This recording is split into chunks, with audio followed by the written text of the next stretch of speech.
A common question that we get is about collars after surgery, particularly cervical spine operations.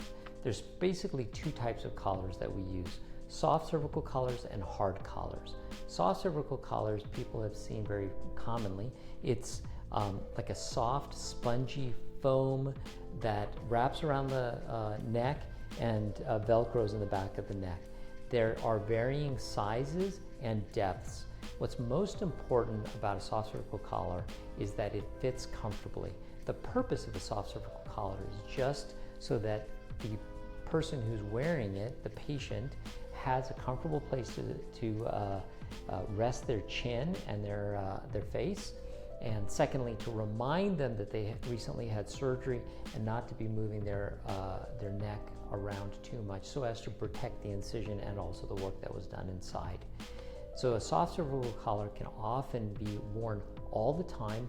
I recommend my patients wear it all the time, even in bed at night, because patients do have a tendency to move their neck quite a bit at night. And so it's a reminder to keep their necks a little bit more stable. Except my patients are allowed to take off their soft cervical collars when they're eating, because it's easier to open the jaw and put food in your mouth. And number two, when they're showering, as long as they keep their neck stable and they're not moving it very much. The second type of collar is a hard cervical collar. It's made of plastic. It looks like the type of collar that people wear when they have a broken neck.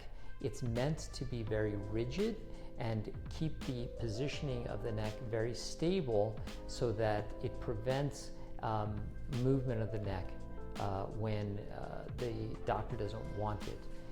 The most common time to be wearing a hard cervical collar is going to be when you have work done structurally on your neck that really needs very stiff maintenance of positioning.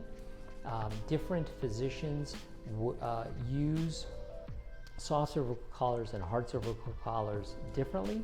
So don't be alarmed if your neighbor had a soft cervical collar and even though you had the same operation, you're using a hard collar, and always ask your physician for their recommendation on what to use.